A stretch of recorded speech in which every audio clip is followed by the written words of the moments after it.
খোলা আছে না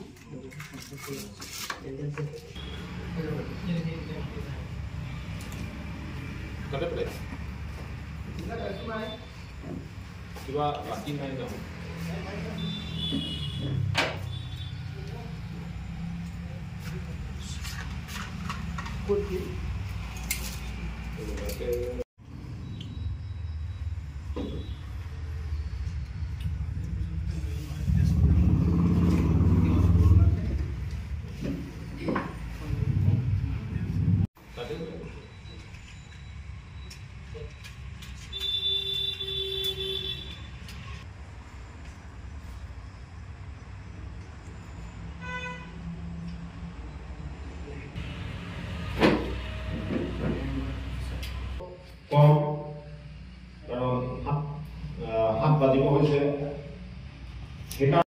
প্ৰথমতে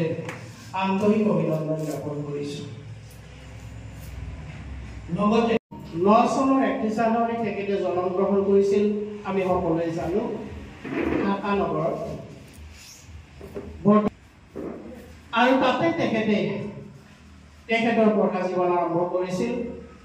তেখেতৰ পিতৃ যিহেতু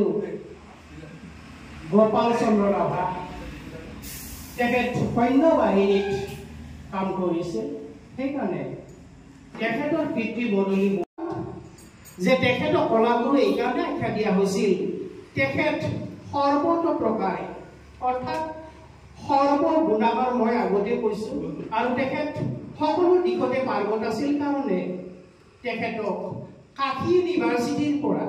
কোনে দিছিলে ডক্টৰ সৰ্বপল্লী ৰাধাকৃষ্ণনে তেখেতক কলাগুৰু উপাধি আখ্যা দিছিল গতিকে কেনেহেন তেখেত এজন আমাৰ সুদক্ষ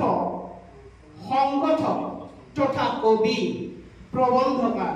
গীতিকাৰ নাট্যকাৰ ভাল